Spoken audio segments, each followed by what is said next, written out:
Dracula Daily, September 20th.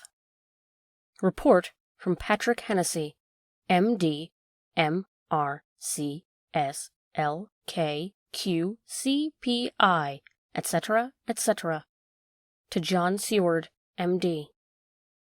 20th of September. My dear Sir, in accordance with your wishes, I enclose report of the conditions of everything left in my charge. With regard to patient Renfield, there is more to say. He has had another outbreak, which might have had a dreadful ending, but which, as it fortunately happened, was unattended with any unhappy results. This afternoon a carrier's cart with 2 men made a call at the empty house whose ground about on ours, the house to which, you will remember, the patient twice ran away. The men stopped at our gate to ask the porter their way, as they were strangers. I was myself looking out the study window, having a smoke after dinner, and saw one of them come up to the house. As he passed the window of Renfield's room, the patient began to rate him from within, and called him all the foul names he could lay his tongue to. The man, who seemed a decent fellow enough, contented himself by telling him to shut up for a foul-mouthed beggar, whereupon our man accused him of robbing him, and wanted to murder him, and said that he would hinder him if he were to swing for it. I opened the window and signed to the man not to notice, so he contented himself after looking the place over and making up his mind as to what kind of place he had got to by saying, "Lord bless you, sir, I wouldn't mind what was said to me in a bloomin' madhouse. I pity ye for the governor not having to live in the house with a wild beast like that." Then he asked his way civilly enough, and I told him where the gate of the empty house was. He went away, followed by threats and curses and revellings from our man. I went to see if I could make out any cause for his anger, since he usually is such a well-behaved man, and except his violent fits, nothing of the kind had ever occurred. I found him, to my astonishment, quite composed and quite genial in his manner. I tried to get him to talk of the incident, but he blandly asked me questions as to what I meant, and led me to believe that he was completely oblivious of the affair. I am sorry to say, however, only another instance of his cunning, for within half an hour I heard him again. This time he had broken out through the window of his room, and was running down the avenue. I called to the attendants to follow me, and ran after him, for I feared he was intent on some mischief.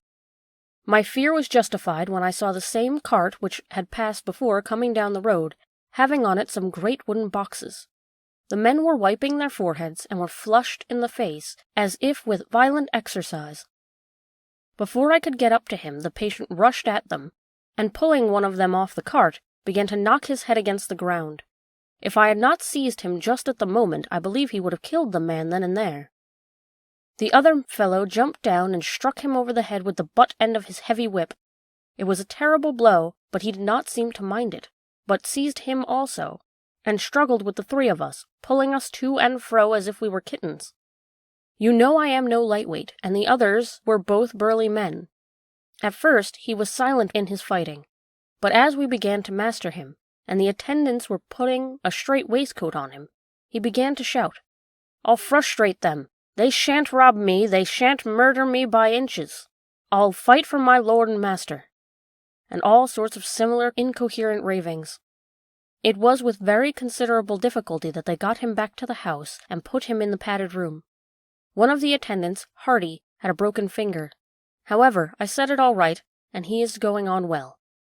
The 2 carriers were at first loud in their threats of actions for damages, and promised to rain all the penalties of the law on us. Their threats were, however, mingled with some sort of indirect apology for the defeat of the 2 of them by a feeble madman. They said that if it had not been for the way their strength had been spent in carrying and raising the heavy boxes to the cart, they would have made short work of him. They gave us another reason for their defeat, the extraordinary state of drought which they had been reduced by the dusty nature of their occupation and the reprehensible distance from the scene of their labours of any place of public entertainment. I quite understood their drift, and after a strong glass of grog, or rather more of the same, and with each a sovereign in hand, they made light of the attack, and swore that they would encounter a worse madman any day for the pleasure of meeting so bloomin' good a bloke as your correspondent. I took their names and addresses, in case they might be needed. They are as follows: Jack Smollett of Dudding's Rents, King George's Road, Great Walworth, and Thomas Snelling, Peter Farley's Row, Guide Court, Bethnal Green. They are both in the employment of Harris & Sons Moving and Shipment Company, Orange Master's Yard, Soho. I shall report to you any matter of interest occurring here, and shall wire you at once if there is anything of importance. Believe me, dear sir, yours faithfully, Patrick Hennessy. Dr. Seward's Diary, 20th of September. Only resolution and habit can let me make an entry tonight. I am too miserable, too low-spirited, too sick of the world and all in it, including life itself, that I would not care if I heard this moment the flapping of the wings of the angel of death. And he has been flapping those grim wings to some purpose of late. Lucy's mother and Arthur's father, and now, let me get on with my work. I duly relieved Van Helsing in his watch over Lucy. We wanted Arthur to go to rest also, but he refused at first. It was only when I told him that we should want him to help us during the day, that we must not all break down for want of rest, lest Lucy should suffer, and he agreed to go. Van Helsing was very kind to him. "Come, my child," he said. "Come with me. You are sick and weak, and have had much sorrow and much mental pain, as well as that tax on your strength that we know of. You must not be alone, for to be alone is to be full of fears and alarms. Come to the drawing-room, where there is a big fire, and there are 2 sofas. You shall lie on one and I on the other, and our sympathy will be the comfort to each other, even though we do not speak, and even if we sleep." Arthur went off with him, casting back a longing look on Lucy's face, which lay on her pillow, almost whiter than the lawn. She lay quite still, and I looked around the room to see that all was as it should be.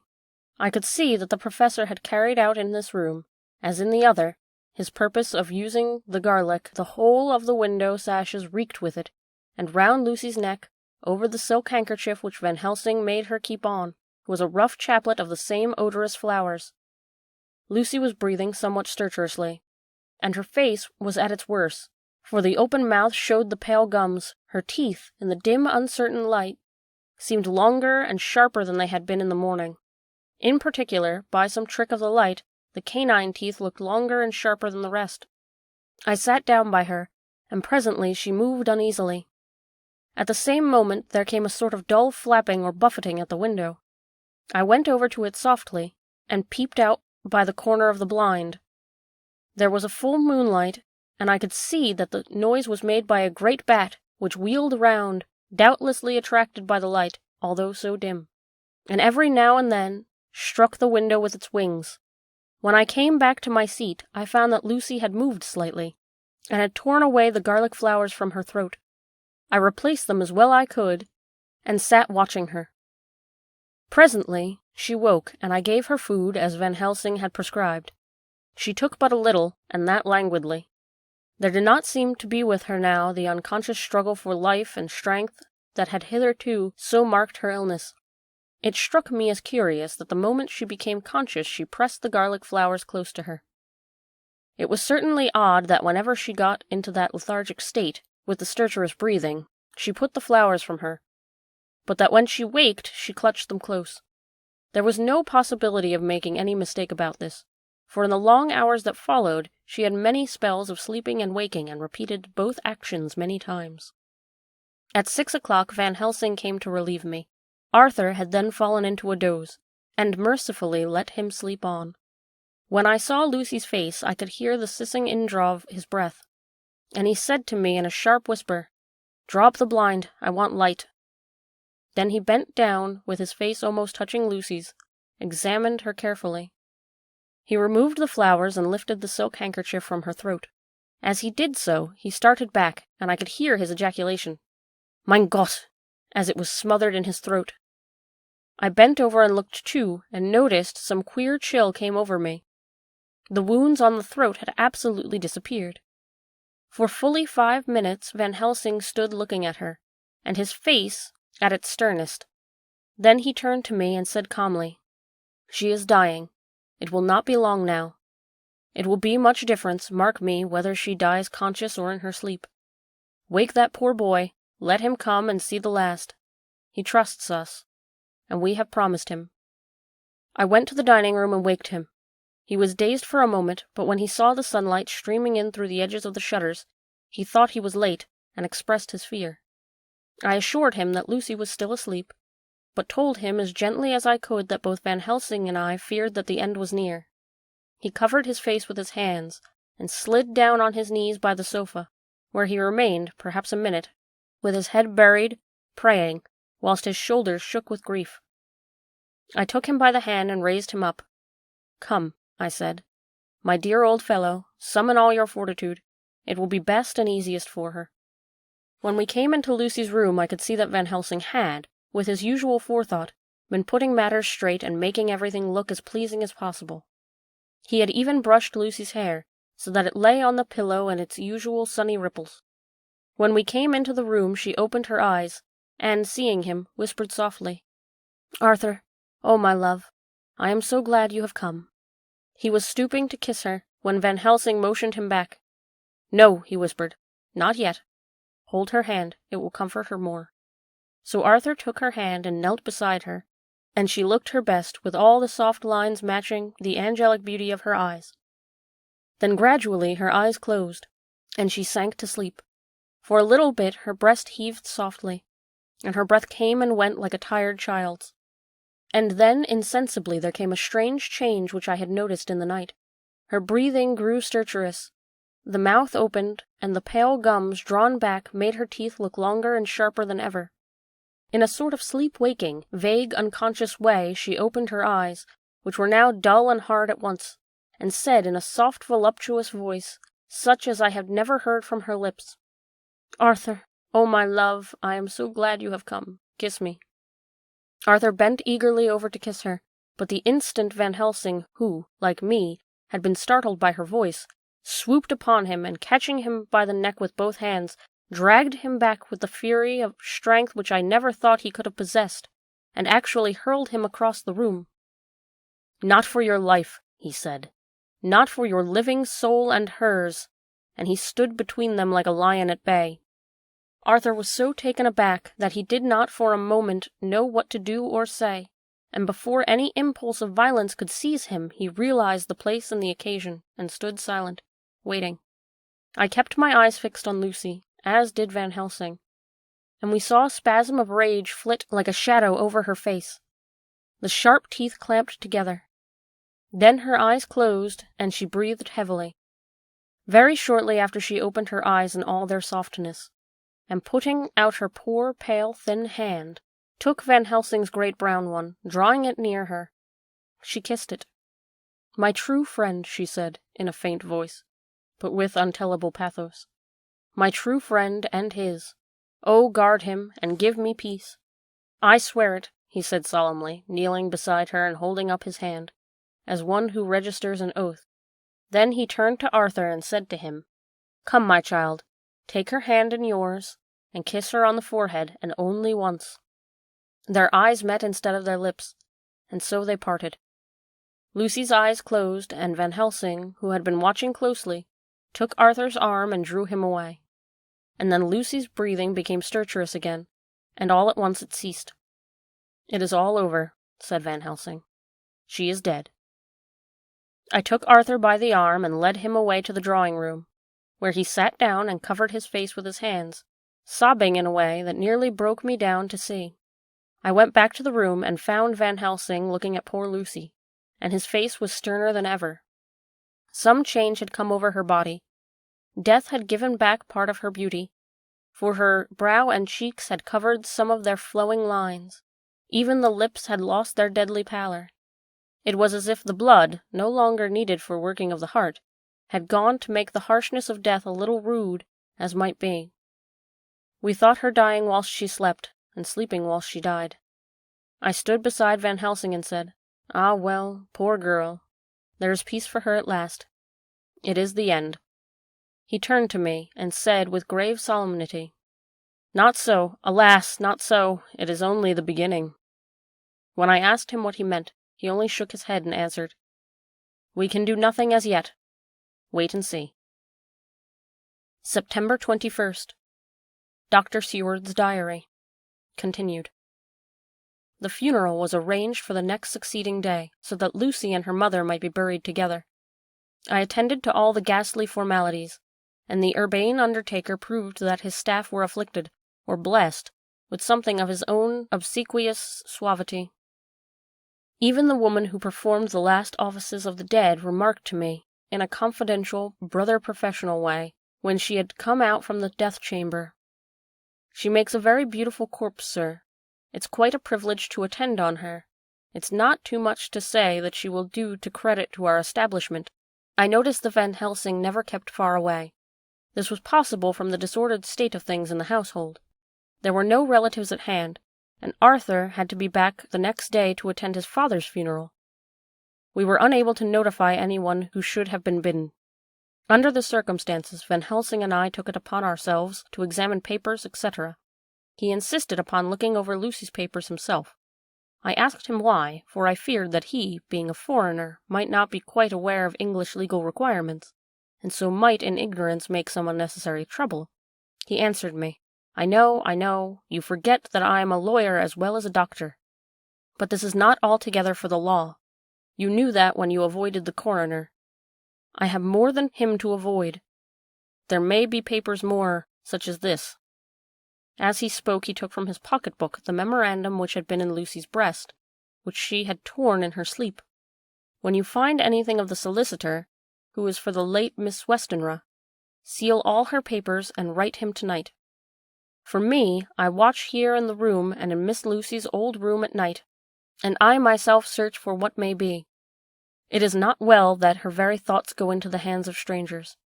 I went on with my part of the work, and in another half-hour had found the name and address of Mrs. Westenra's solicitor, and had written to him. All the poor lady's papers were in order. Explicit directions regarding the place of burial were given. I had hardly sealed the letter, when to my surprise, Van Helsing walked into the room, saying, "Can I help you, friend John? I am free, and if I may, my service is to you." "Have you got what you looked for?" I asked, to which he replied, "I did not look for any specific thing.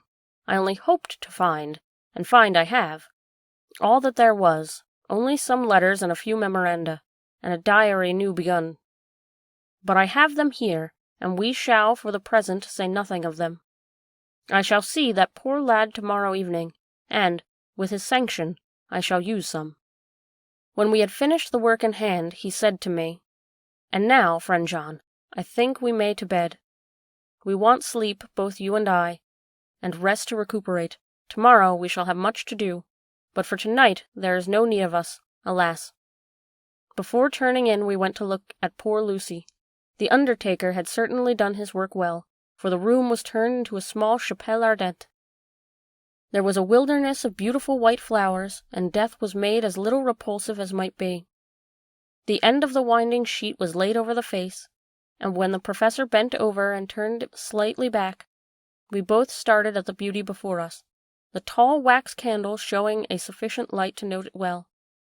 All Lucy's loveliness had come back to her in death, and the hours that had passed, instead of leaving traces of decay effacing fingers, had but restored the beauty of life, till positively I could not believe my eyes that I was looking at a corpse.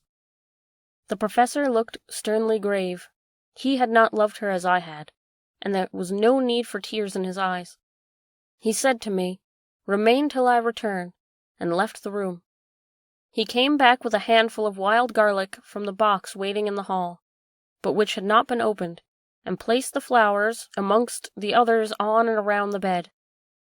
Then he took from his neck inside his collar a little gold crucifix and placed it over the mouth. He restored the sheet to its place, and we came away. I was undressing in my own room, when, with a premonitory tap on the door, he entered and began to speak. "Tomorrow I want you to bring me, before tonight, a set of post-mortem knives." "Must we make an autopsy?" I said. "Yes and no. I want to operate, but not as you think. Let me tell you now, but not another word. I want to cut off her head and take out the heart." "Ah, you a surgeon, and so shocked." You, whom I have seen with no tremble of hand or heart, do operations of life and death that make the rest shudder. Oh, but I must not forget, my dear friend John, that you loved her, and I have not forgotten it, for it is I that shall operate, and you must only help. I would like to do it tonight, but for Arthur I must not. He will be free after his father's funeral tomorrow, and I will want to see her, to see it. Then, when she is coffined ready for the next day, you and I shall come when all asleep. We shall unscrew the coffin lid, and shall do our operation, then replace all, so that none know, save we alone. But why do it at all? The girl is dead. Why mutilate her poor body without need? And if there is no necessity for post-mortem, and nothing to gain by it, no good to her, to us, to science, to human knowledge, why do it? Without such it is monstrous. For answer he put his hand on my shoulder, and said, with infinite tenderness, Friend John, I pity your poor bleeding heart, and I love you more because it does so bleed. If I could, I would take on myself the burden that you do bear. But there are things that you know not, but that you shall know, and bless me for knowing, though they are not pleasant things.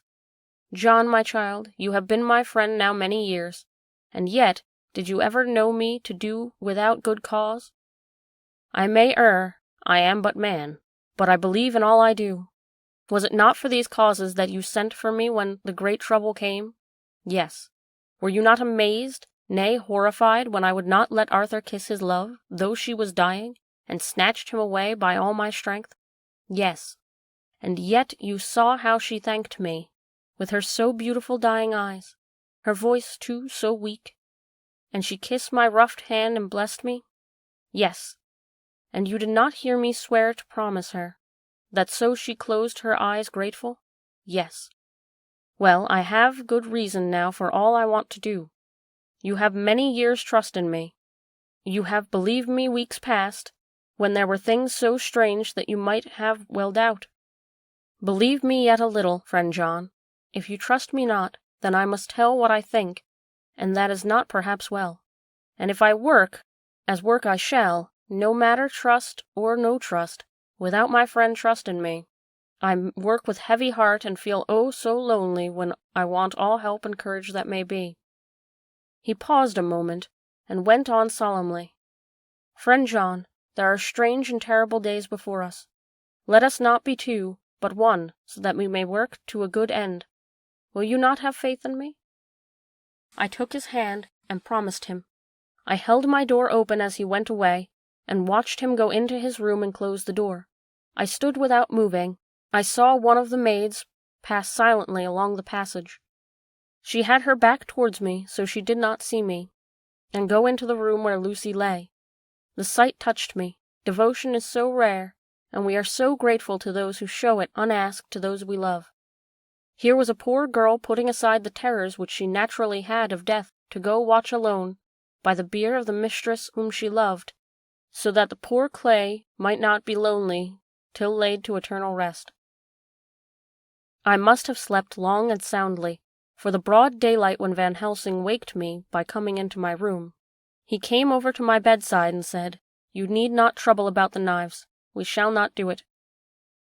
Why not? I asked, for his solemnity the night before had greatly impressed me. Because, he said sternly, it is too late, or too early. See? Here he held up the little golden crucifix. This was stolen in the night. How stolen? I asked in wonder, since you have it now. Because I get it back from the worthless wretch who stole it, from the woman who robbed the dead and the living. Her punishment will surely come, but not through me. She knew altogether what she did, and thus unknowingly she only stole. Now we must wait. He went away on the word, leaving me with a new mystery to think of, a new puzzle to grapple with. The forenoon was a dreary time, but at noon the solicitor came, Mr. Marquand, of Holman, Sons, Marquand, and Litterdale. He was very genial and much appreciative of what we had done, and took off our hands all cares as to details. During lunch he told us that Mrs. Westenra had for some time expected sudden death from her heart. Anne had put her affairs in absolute order. He informed us that, with the exception of a certain entailed property of Lucy's father which now, in default of direct issue, went back to the distant branch of the family, the whole estate, real and personal, was left absolutely to Arthur Holmwood. When he had told us so, he went on. Frankly, we did our best to prevent such a testamentary disposition, and pointed out certain contingencies which might leave her daughter either penniless or not so free as she should be to act regarding a matrimonial alliance.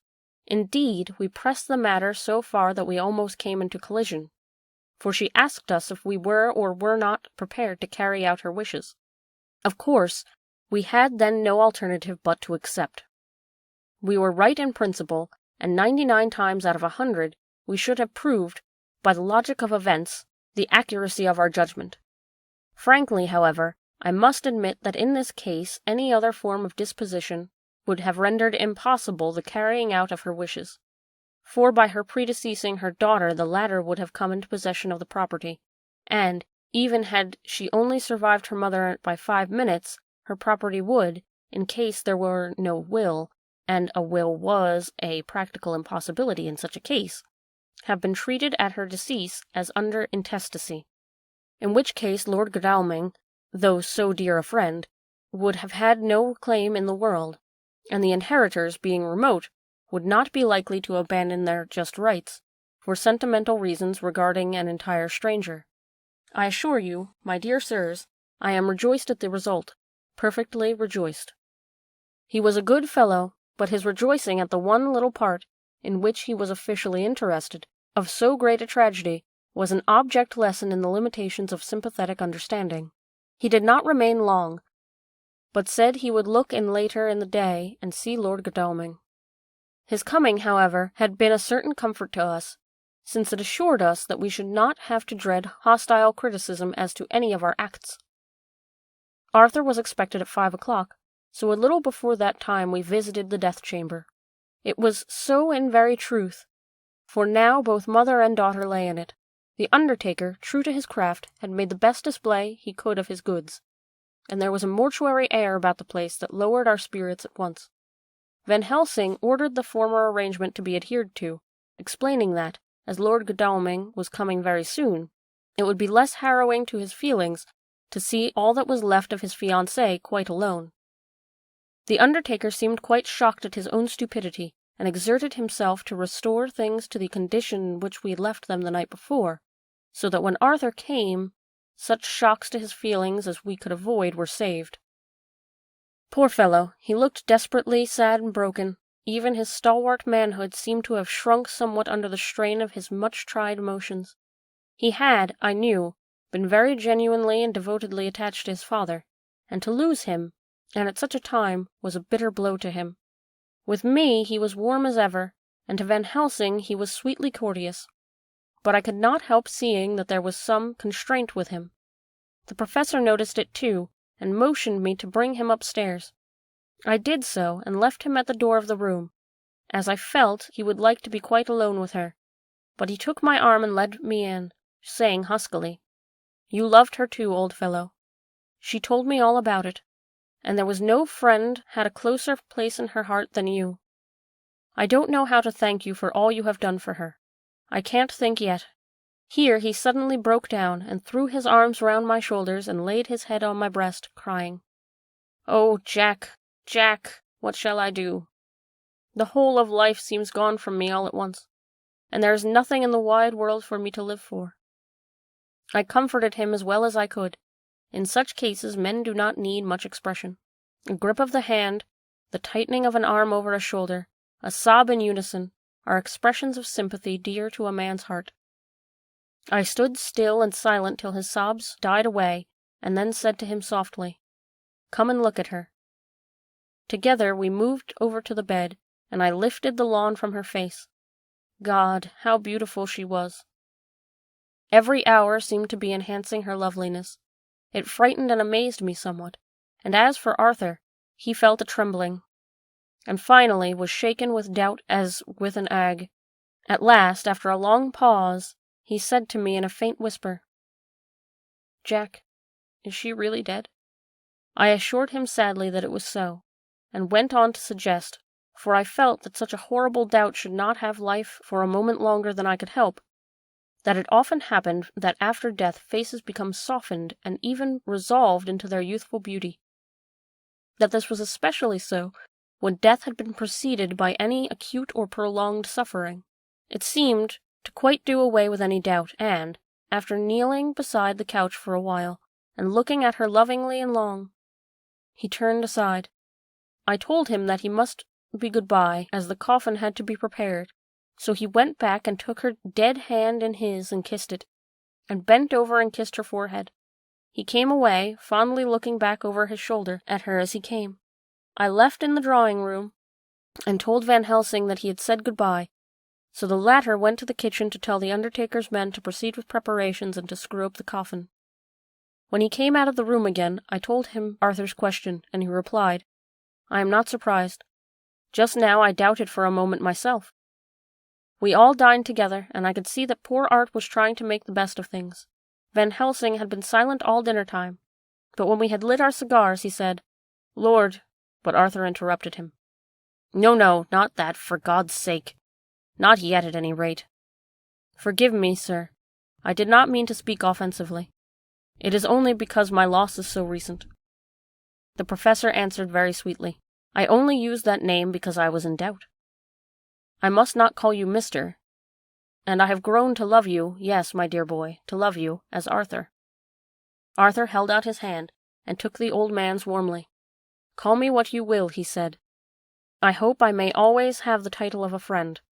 And let me say that I am at a loss for words to thank you for your goodness to my poor dear."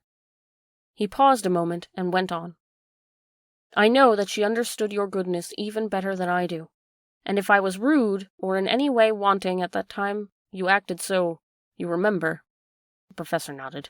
"You must forgive me," he answered with a grave kindness. "I know it was hard for you to quite trust me then, for to trust such violence needs to understand. And I take that you do not, that you cannot, trust me now, for you do not yet understand. And there may be more times when I shall want you to trust when you cannot, and may not, and must not yet understand. But the time will come when your trust shall be whole and complete in me, and when you shall understand as though the sunlight himself shone through. Then you shall bless me from first to last for your own sake, and for the sake of others, and for her dear sake to whom I swore to protect." "And indeed, sir," said Arthur warmly, "I shall and always trust you. I know and believe you have a very noble heart, and you are Jack's friend, and you were hers. You shall do what you like." The professor cleared his throat a couple of times, as though to speak, and finally said, "May I ask you something now?" "Certainly." "You know that Mrs. Westenra left you all her property?" "No, poor dear. I never thought of it." "As it is all yours, you have a right to deal with it as you will. I want you to give me permission to read all Miss Lucy's papers and letters. Believe me, it is no idle curiosity. I have a motive of which, be sure, she would have approved. I have them all here. I took them before we knew that all was yours, so that no strange hand might touch them. No strange eye look through words into her soul. I shall keep them, if I may, even if you may not see them yet. But I shall keep them safe. No word shall be lost, and in the good time I shall get them back to you. It's a hard thing to ask, but you will do it, will you not, for Lucy's sake?" Arthur spoke out heartily, like his old self. "Dr. Van Helsing, you may do what you will. I feel that in saying this I am doing what my dear one would have approved. I shall not trouble you with questions till the time comes." The old professor stood up as he solemnly said, "And you are right. There will be pain for us all, but it will not be all pain, nor will this pain be the last. We and you too, you most of all, my dear boy, will have to pass through the bitter water before we reach the sweet. But we must be brave of heart and unselfish, and do our duty, and all will be well." I slept on the sofa in Arthur's room that night. Van Helsing did not go back to bed at all. He went to and fro as if patrolling the house, and was never out of sight of the room where Lucy lay in her coffin, strewn with the wild garlic flowers, which sent, through the odor of lily and rose, a heavy, overpowering smell into the night. September 22nd. Mina Harker's Journal. 22nd of September. In the train to Exeter. Jonathan sleeping. It seems only yesterday that the last entry was made, and yet how much between then in Whitby, and all the world before me, Jonathan away and no news of him, and now, married to Jonathan, Jonathan a solicitor, a partner, rich, master of his business, Mr. Hawkins dead and buried, and Jonathan with another attack that may harm him. Some day he may ask me about it. Down it all goes. I am rusty in my shorthand. See what unexpected prosperity does for us? So it may be as well to freshen it up again with an exercise anyhow. The service was very simple and very solemn. There were only ourselves and the servants there, 1 or 2 old friends of his from Exeter, his London agent, and a gentleman representing Sir John Paxton, the president of the Incorporated Law Society. Jonathan and I stood hand in hand, and we felt that our best and dearest friend was gone from us. We came back to town quietly, taking a bus to Hyde Park Corner. Jonathan thought it would interest me to go into the Row for a while, so we sat down. But there were very few people there, and it was sad-looking and desolate to see so many empty chairs. It made us think of the empty chair at home. So we got up and walked down Piccadilly. Jonathan was holding me by the arm, the way he used to in old days before I went to school. I felt it very improper, for you can't go on some years teaching etiquette and decorum to other girls without the pedantry of it biting into yourself a bit. But it was Jonathan, and he was my husband, and we didn't know anybody who saw us, and we didn't care if they did, so we walked on. I was looking at a very beautiful girl in a big cartwheel hat sitting in a Victoria outside Giuliano's when I felt Jonathan clutch my arm so tight that he hurt me, and he said under his breath, "My God!" I am always anxious about Jonathan, for I fear that some nervous fit may upset him again. So I turned to him quickly and asked what it was that disturbed him. He was very pale, and his eyes seemed bulging out as, half in terror and half in amazement, he gazed at a tall, thin man, with a beaky nose and black mustache and pointed beard, who was also observing the pretty girl. He was looking at her so hard that he did not see either of us, and so I had a good view of him. His face was not a good face. It was hard and cruel and sensual, and his big white teeth, that looked all the whiter because his lips were so red, were pointed like an animal's. Jonathan kept staring at him, till I was afraid he would notice. I feared he might take it ill. He looked so fierce and nasty.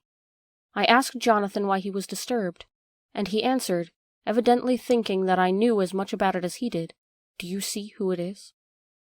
"No, dear," I said. "I don't know him. Who is it?"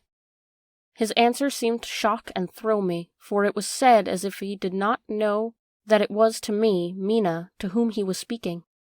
"It is the man himself." The poor dear was evidently terrified at something, very greatly terrified. I do believe that if he had not had me to lean on and to support him, he would have sunk down. He kept staring. A man came out of the shop with a small parcel and gave it to the lady, who then drove off. The dark man kept his eyes fixed on her, and when the carriage moved up Piccadilly he followed in the same direction, and hailed a hansom. Jonathan kept looking after him, and said, as if to himself, "I believe it is the Count. But he has grown young. My God, if this be so! Oh, my God, if I only knew, if I only knew!" He was distressing himself so much that I feared to keep his mind on the subject by asking him any questions. So I remained silent. I drew him away quietly, and he, holding my arm, came easily. We walked a little further, and then went in and sat for a while in the Green Park. It was a hot day for autumn, and there was a comfortable seat in a shady place. After a few minutes, staring at nothing, Jonathan's eyes closed, and he went quietly into a sleep, with his head on my shoulder. I thought it was the best thing for him, so I did not disturb him. In about 20 minutes he woke up, and said to me quite cheerfully, "Why, Mina, have I been asleep? Oh, do forgive me for being so rude. Come, and we'll have a cup of tea somewhere." He had evidently forgotten all about the dark stranger. As in his illness he had forgotten all that this episode had reminded him of. I don't like this lapsing into forgetfulness, but it may make or continue some injury to the brain. I must not ask him, for I fear I shall do more harm than good, But I must learn the facts of his journey abroad. The time has come, I fear, when I must open that parcel and know what is written. Oh, Jonathan, you will, I know, forgive me if I do wrong, but it is for your own dear sake. Later. A sad homecoming in every way. The house is empty of the dear soul who was so good to us. Jonathan still pale and dizzy under a slight relapse of his malady, and now a telegram from Van Helsing, whoever he may be. You will be grieved to hear that Mrs. Westenra died 5 days ago, and that Lucy died the day before yesterday. They were both buried today. Oh, what a wealth of sorrow in a few words. Poor Mrs. Westenra, poor Lucy, gone, never to return to us, and poor Arthur, to have lost such sweetness out of his life. God help us all to bear our troubles. Dr. Seward's Diary, 22nd of September. It is all over. Arthur has gone back to Ring, and has taken Quincy Morris with him.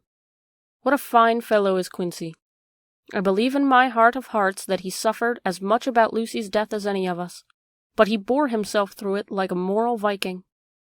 If America can go on breeding men like that, she will be a power in the world indeed. Van Helsing is lying down, having a rest preparatory to his journey. He goes over to Amsterdam tonight, but says he returns tomorrow night, that he only wants to make some arrangements which can only be made personally. He is to stop with me then, if he can. He says he has work to do in London which may take him some time. Poor old fellow. I fear that the strain of the past week has broken down even his iron strength. All the time of the burial he was, I could see, putting some terrible restraint on himself. When it was all over, we were standing beside Arthur, who, poor fellow, was speaking of his part in the operation where his blood had been transfused into his Lucy's veins. I could see Van Helsing's face grow white and purple by turns. Arthur was saying that he felt since then as if the two had really been married, and that she was his wife in the sight of God. None of us said a word of the other operations, and none of us ever shall. Arthur and Quincy went away together to the station, and Van Helsing and I came on here. The moment we were alone in the carriage, he gave way to a regular fit of hysterics. He has denied to me since that it was hysterics, and insisted that it was only his sense of humor asserting itself under very terrible conditions. He laughed till he cried, and I had to draw down the blinds lest anyone should see us and misjudge, and then he cried till he laughed again, and laughed and cried together just as a woman does. I tried to be stern with him, as one is to a woman under the circumstances, but it had no effect. Men and women are so different in manifestations of nervous strength or weakness. Then, when his face grew grave and stern again, I asked him why his mirth, and why at such a time. His reply was in a way characteristic of him, for it was logical and forceful and mysterious. He said, "Ah, you don't comprehend, friend John. Do not think that I am not sad, though I laugh. See, I have cried even when the laugh did choke me. But no more think that I am all sorry when I cry, for the laugh he did come just the same. Keep it always with you that laughter who knock at your door and say, 'May I come in?' is not the true laughter. No, he is a king. And he come when and how he like. He ask no person, he choose no time of suitability. He say, 'I am here. Behold an example, I grieve my heart out for that so young sweet girl. I give my blood for her, though I am old and worn. I give my time, my skill, my sleep, I let my other sufferers want, that so she may have it all. And yet I can laugh at her very grave, laugh when the clay from the spade of the sexton drop upon her coffin, and say, thud, thud, to my heart, till it send back the blood from my cheek. My heart bleed for that poor boy, that dear boy, so of the age of mine own boy had been, so blessed that he live, and with his hair and eyes the same. There, you know now why I love him so, and yet when he say things that touch my husband heart to the quick, and make my father heart yearn to him as to no other man, not even to you, friend John, for we are more level in experiences than father and son. And yet even at such moment King Laugh he come to me and shout and bellow in my ear, here I am, till the blood come back and bring some of the sunshine that he carry with him to my cheek. Oh, friend John, it is a strange world, a sad world, a world full of miseries and woes and troubles. And yet when King Laugh come, he make them all dance to the tune he play. Bleeding hearts, and dry bones of the churchyard, and tears that burn as they fall, all dance together to the music that he make with that smileless mouth of his. And believe me, friend John, that he is good to come and kind. Ah, we men and women are like ropes drawn tight with strain that pulls us in different ways. Then tears come, and like the rain on the ropes, they brace us up until perhaps the strain become too great, and we break. But King Laugh he come like the sunshine, and he ease off the strain again, and we bear to go on with our labor what may be. I did not like to wound him by pretending not to see his idea, but as I did not yet understand the cause of his laughter, I asked him. As he answered me, his face grew stern, and said in quite a different tone, "Oh, it was the grim irony of it all. This so lovely lady garlanded with flowers, that looked so fair as life, till one by one we wondered if she were truly dead. She laid in that so fine marble house in that lonely churchyard, where rest so many of her kin. Laid there with the mother who loved her, and whom she loved, and that sacred bell going toll, toll, toll, so sad and slow. And those holy men with the white garments of the angel, pretending to read books, yet all the time their eyes never on the page, and all of us with a bowed head. And all for what? She is dead. So? Is it not so? Well, for the life of me, Professor, I said, I can't see anything to laugh at all in that. Why, your explanation makes it a harder puzzle than before. But even if the burial service was comic, what about poor Art and his trouble? Why, his heart was simply breaking. Just so. Said he not that the transfusion of blood to her veins had made her truly his bride? Yes, and it was sweet and comforting idea for him. Quite so, but there was a difficulty, friend John. If so, then what about the others? Ho, then this sweet maid is a polyandrist, and me, with my poor wife dead to me, but alive by church's law, though no wits, all gone, even I, who am faithful husband to this now no wife, am bigamist. I don't see where the joke comes in there either, I said, and I did not feel particularly pleased with him for saying such things. He laid his hand on my arm and said, Friend John, forgive me if I pain. I showed not my feeling to others when it would wound you, but only to you, my old friend, whom I can trust. If you could have looked into my very heart then, when I want to laugh, if you could have done so when the laugh arrived, if you could have done so now, when King Laugh have packed up his crown, and all that is to him, for he go far, far away from me, and for a long, long time, maybe you would perhaps pity me the most of all. I was touched by the tenderness of his tone, and asked why. Because I know, and now we are all scattered, and for many a long day loneliness will sit over our roofs with brooding wings. Lucy lies in the tomb of her kin, and lordly Death House in a lonely churchyard, away from teeming London, where the air is fresh and the sun rises over Hampstead Hill, and where wild flowers grow of their own accord. So I can finish this diary, and God only knows if I shall ever begin another. If I do, or if I even open this again, it will be to deal with different people and different themes, for here at the end, where the romance of my life is told, ere I go back to take up the thread of my life work, I say sadly and without hope, Finis. September 23rd. Mina Harker's Journal. 23rd of September. Jonathan is better after a bad night. I am so glad that he has plenty of work to do, for that keeps his mind off the terrible things. And oh, I am rejoiced that he is not now weighed down with the responsibility of his new position. I knew he would be true to himself. And now how proud I am to see my Jonathan rising to the height of his advancement and keeping pace in all ways with the duties that come to him. He will be away all day till late, and he said he could not lunch at home. My household work is done, so I shall take his foreign journal and lock myself up in the room and read it.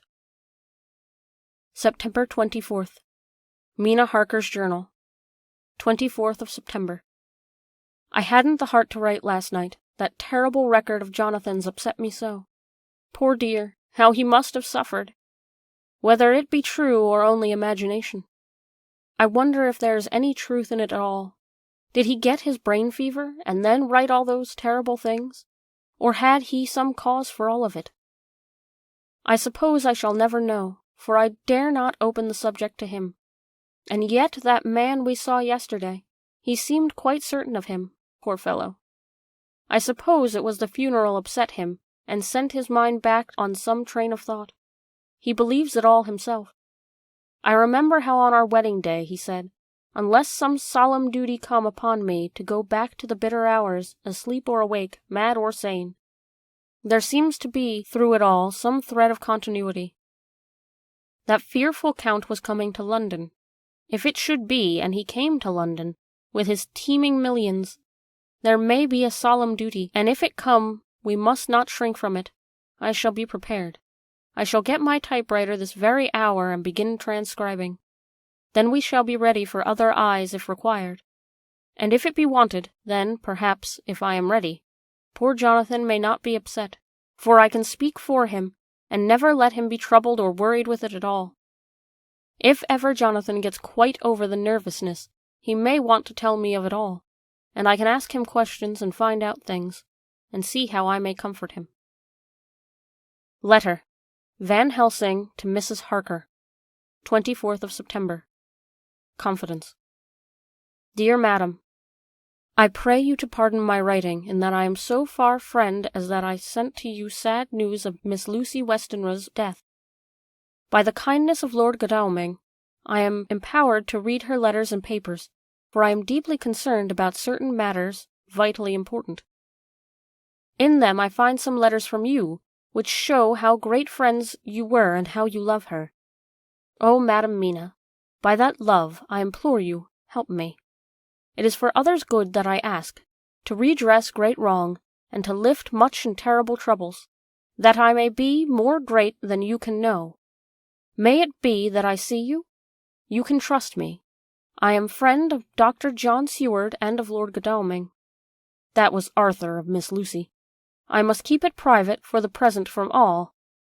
I should come to Exeter to see you at once if you tell me I am privileged to come, and where and when. I implore your pardon, madam. I have read your letters to poor Lucy, and know how good you are and how your husband suffer, so I pray you, if it may be, enlighten him not, lest it may harm. Again, your pardon, and forgive me. Van Helsing. September 25th. The Westminster Gazette, 25th of September. A Hampstead Mystery. The neighborhood of Hampstead is just at present exercised with a series of events which seem to run on lines parallel to those of what was known to the writers of headlines such as The Kensington Horror, or The Stabbing Woman, or The Woman in Black. During the past 2 or 3 days several cases have occurred of young children straying from home or neglecting to return from their playing at the heath. In all these cases the children were too young to give any properly intelligible account of themselves, but the census of their excuses is that they had been with a bloofer lady. It has always been late in the evening when they have been missed, and on 2 occasions the children have not been found until early the following morning. It is generally supposed in the neighborhood that, as the first child missed gave as his reason for being away that a bloofer lady had asked him to come for a walk, the others had picked the phrase and used it as an occasion served. This is the more natural, as the favorite game of the little ones at present is luring each other away by wails. A correspondent writes us that to see some of the tiny tots pretending to be the bloofer lady is supremely funny. Some of our caricaturists might, he says, take a lesson in the irony of grotesque by comparing the reality and the picture. It is only in accordance with great principles of human nature that the Bluffer Lady should be a popular role at these alfresco performances. Our correspondent naively says that even Ellen Terry could not be so willingly attractive as some of these grubby-faced little children pretend, and even imagine themselves to be. There is, however, possibly a serious side to the question, for some of the children, indeed all who have been missed at night, have been slightly torn or wounded in the throat. These wounds seem such as might be made by a rat or small dog, and although of not much importance individually, would tend to show that whatever animal inflicts them has a system or method of its own. The police of the division have been instructed to keep a sharp lookout for straying children, especially when very young, in and around Hampstead Heath, and for any stray dog which may be about. Westminster Gazette, 25th of September. Extra Special. The Hampstead Horror. Another child injured. The Bluffer Lady. We have just received intelligence that another child, missed last night, was only discovered late in the morning under the furze bush at the Shooter's Hill side of Hampstead Heath, which is, perhaps, less frequented than the other parts. It has the same tiny wound in the throat that has been noticed in other cases. It was terribly weak, and looked quite emaciated.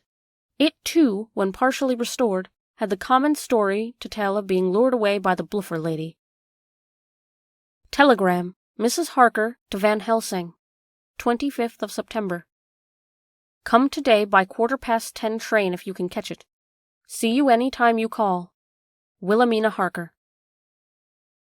Mina Harker's Journal, 25th of September.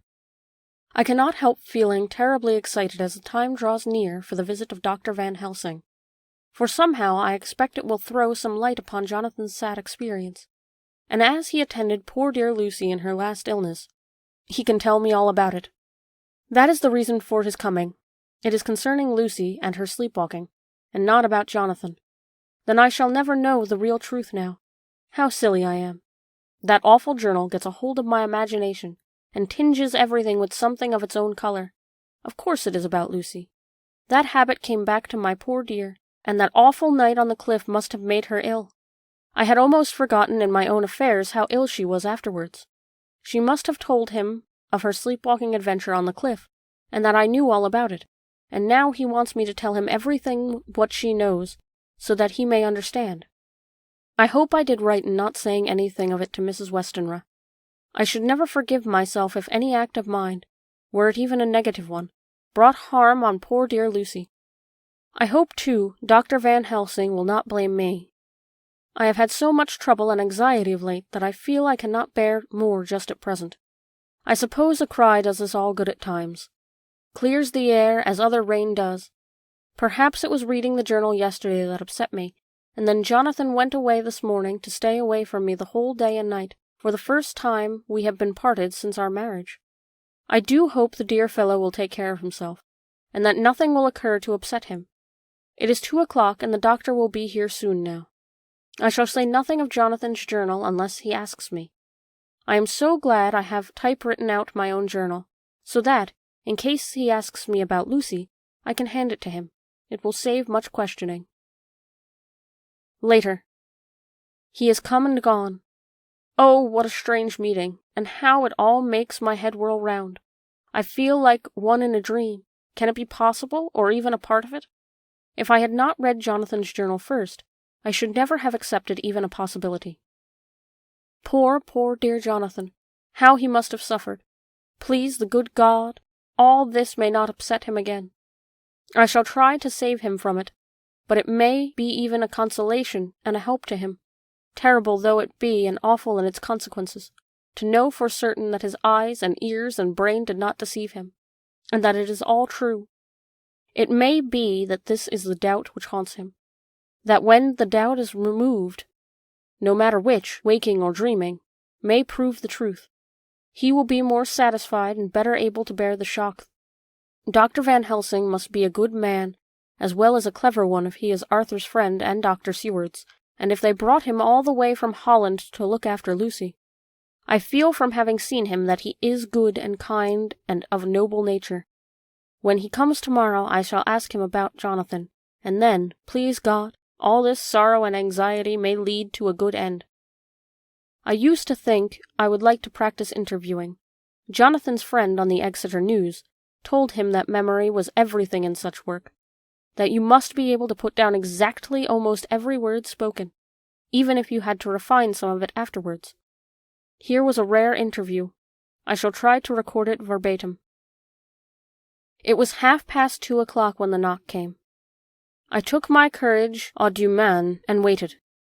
In a few minutes Mary opened the door and announced, "Dr. Van Helsing." I rose and bowed, and he came towards me, a man of medium weight, strongly built, with his shoulders set back over a broad, deep chest, and a neck well balanced on the trunk as his head is on the neck. The poise of the head strikes one at once as indicative of thought and power. The head is noble, well-sized, broad, and large behind the ears. The face, clean-shaven, shows a hard, square chin, a large, resolute, mobile mouth, a good-sized nose, rather straight, but with quick, sensitive nostrils, that seem to broaden as the big bushy brows come down and the mouth tightens. The forehead is broad and fine, rising at first almost straight and then sloping back above two bumps or ridges wide apart, such a forehead that the reddish hair cannot possibly tumble over it, but falls naturally back into the sides.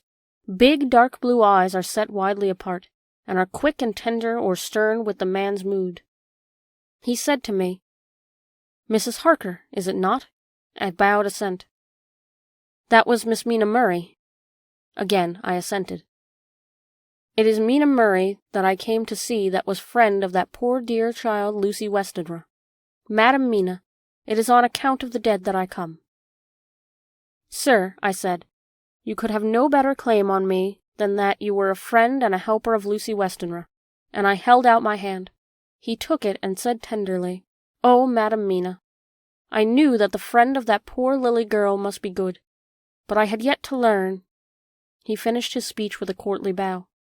I asked him what it was that he wanted to see me about, so he at once began. "I have read your letters to Miss Lucy. Forgive me, but I had to begin to inquire somewhere, and there was none to ask. I know that you were with her at Whitby. She sometimes kept a diary. You need not look surprised, Madam Mina. It was begun after you had left, and was in imitation of you, and in that diary she traces by inference certain things to a sleep-walking in which she puts down that you saved her. In great perplexity, then, I come to you, and asked you out of your so much kindness to tell me all of it that you can remember. I can tell you, I think, Dr. Van Helsing, all about it." "Ah, then you have good memory for facts, and details? It is not always so with young ladies." "No, doctor, but I wrote it down at the time. I can show it to you if you like." "Oh, Madam Mina, I will be grateful. You will do me much favor. I could not resist the temptation of mystifying him a bit. I suppose it is some of the taste of the original apple that remains still in our mouths." So I handed him the shorthand diary. He took it with a grateful bow and said, "May I read it?" "If you wish," I answered as demurely as I could. He opened it, and for an instant his face fell.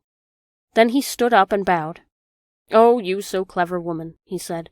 "I knew all along that Mr. Jonathan was a man of much thankfulness. But see, his wife have all the good things. And will you not so much honor me, and so help me as to read it for me? Alas, I know not the shorthand." By this time my little joke was over, and I was almost ashamed, so I took the typewritten copy from my work-basket and handed it to him. "Forgive me," I said. "I could not help it, but I had been thinking that it was of dear Lucy that you wished to ask, and so that you might not have time to wait, not on my account, but because your time must be precious, I have written it out on the typewriter for you." He took it, and his eyes glistened. "You are so good," he said. "And may I read it now? I may want to ask you some things when I have read." "By all means," I said. "Read it over whilst I order lunch, and then you can ask me questions whilst we eat." He bowed and settled himself in a chair with his back to the light, and became absorbed in the papers, whilst I went to see after lunch chiefly in order that he might not be disturbed. When I came back, I found him walking hurriedly up and down the room, his face all ablaze with excitement. He rushed up to me and took me by both hands. "Oh, Madam Mina," he said, "how can I say what I owe to you? This paper is as sunshine, it opens the gate to me. I am dazed, I am dazzled, with so much light, and yet clouds roll in behind the light every time. But that you do not, cannot comprehend. Oh, but I am grateful to you, you so clever woman. Madam," he said this very solemnly, "if ever Abraham Van Helsing can do anything for you or yours, I trust you will let me know. It will be pleasure and delight if I may serve you as a friend, but all I have learned, all I can ever do, shall be for you and those you love. There are darknesses in life, and there are lights. You are one of the lights. You will have happy life and good life, and your husband will be blessed in you. But, doctor, you praise me too much, and you do not know me." "Not know you? I, who am old, and who have studied all my life men and women, I, who have made my specialty the brain, and all that belongs to him, and all that follow from him. And I have read your diary, that you have so goodly written for me, and which breathes out truth in every line. Who have read your so sweet letter to poor Lucy of your marriage and your trust, not know you. Oh, Madam Mina, good women tell all their lives, and by day and by hour and by minute, such things that angels can read. And we men who wish to know have in us something of angels' eyes. Your husband is a noble man, and you are noble too, for you trust, and trust cannot be where there is mean nature.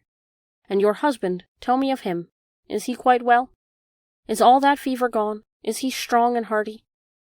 I saw here an opening to ask him about Jonathan, so I said, "He was almost recovered, but he has been greatly upset by Mr. Hawkins's death." He interrupted. "Oh yes, I know. I have read your last 2 letters," I went on. "I suppose this upset for him, for when we were in town on Thursday last, he had a sort of shock." "A shock? And after brain fever so soon? That was not good. What kind of shock was it?" "He thought he saw someone who recalled something terrible, something which led to his brain fever. And here the whole thing seemed to overwhelm me in a rush. The pity for Jonathan, the horror which he experienced, the whole fearful mystery of his diary, and the fear that has been brooding over me since, all came in a tumult. I suppose I was hysterical, for I threw myself on my knees and held my hands to him, and implored him to make my husband well again. He took my hands and raised me up, and made me sit on the sofa, and sat by me. He held my hand in his, and said to me, oh, such infinite sweetness, "My life is a barren and lonely one, and so full of work that I have not had much time for friendships. But since I have been summoned here by my friend John Seward, I have known so many good people, and seen such nobility that I feel more than ever, and it has grown with my advancing years, the loneliness of my life. Believe me, then, that I come here full of respect for you, and you have given me hope. Hope not in what I am seeking of, but that there are good women still left to make life happy. Good women, whose lives and whose truths may make good lesson for the children that are to be. I am glad that I may here be of some use to you. For if your husband suffer, he suffer within the range of my study and experience. I promise you that I will gladly do all for him that I can, all to make his life strong and manly, and your life a happy one. Now you must eat. You are overwrought and perhaps over-anxious. Husband John would not like to see you so pale, and what he like not where he love is not to his good. Therefore, for his sake, you must eat and smile. You have told me all about Lucy, and so now we shall not speak of it, lest it distress. I shall stay in Exeter tonight, for I want to think much over what you have told me, and when I have thought I will ask you questions, if I may. And then, too, you will tell me of husband Jonathan's trouble so far as you can, but not yet. You must eat now. Afterwards you shall tell me all." Afterwards we went back to the drawing-room, and he said to me, "And now tell me all about him." When it came to speaking to this great learned man, I began to fear that he would think me a weak fool, and Jonathan a madman. That journal is all so strange, and I hesitated to go on.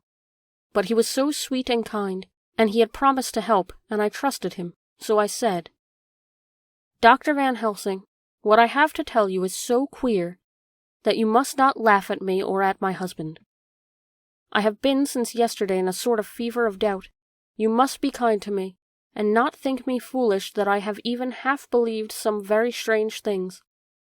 He assured me by his manner, as well as his words, when he said, "Oh, my dear, if only you knew how strange is the matter regarding which I am here, it is you who would laugh.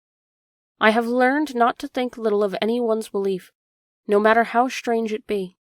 I have tried to keep an open mind, and it is not the ordinary things of life that could close it, but the strange things, the extraordinary things, the things that make one doubt if they be mad or sane. Thank you 1,000 times. You have taken a weight off my mind. If you will let me, I shall give you a paper to read. It is long, but I have typewritten it out. It will tell you my trouble and Jonathan's. It is the copy of his journal when abroad, and all that happened. I dare not say anything of it. You will read for yourself and judge. And then, when I see you, perhaps, you will be very kind and tell me what you think. I promise," he said as I gave him the papers. "I shall in the morning, so soon as I can, come to see you and your husband, if I may. Jonathan will be here at 11:30, and you must come to lunch with us and see him then.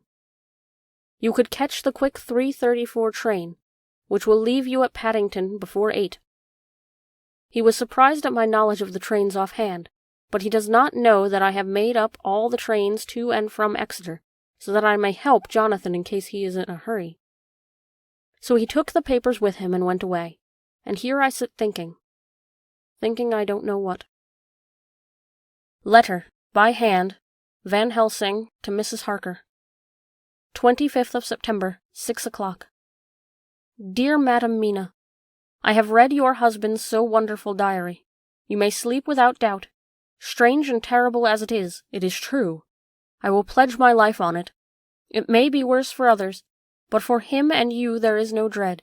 He is a noble fellow, and let me tell you from experience of men, that one who do so as he did in going down that wall and to that room, and going a second time, is not one to be injured in permanence by a shock.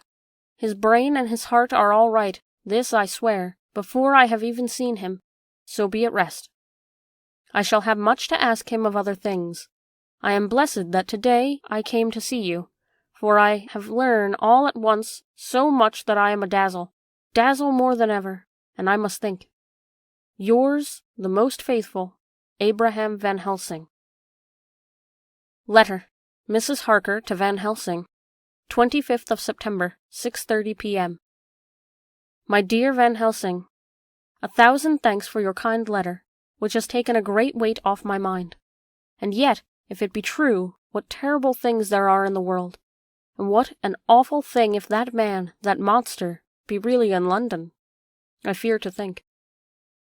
I have this moment, whilst writing, had a wire from Jonathan, saying that he leaves by the 6:25 tonight from Launceston, and will be here at 10:18, so that I shall have no fear tonight.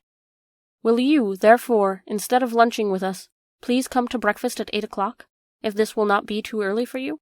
You can get away, if you are in a hurry, by the 10:30 train, which will bring you to Paddington by 2:35. Do not answer this, as I shall take it that, if I do not hear, you will come to breakfast.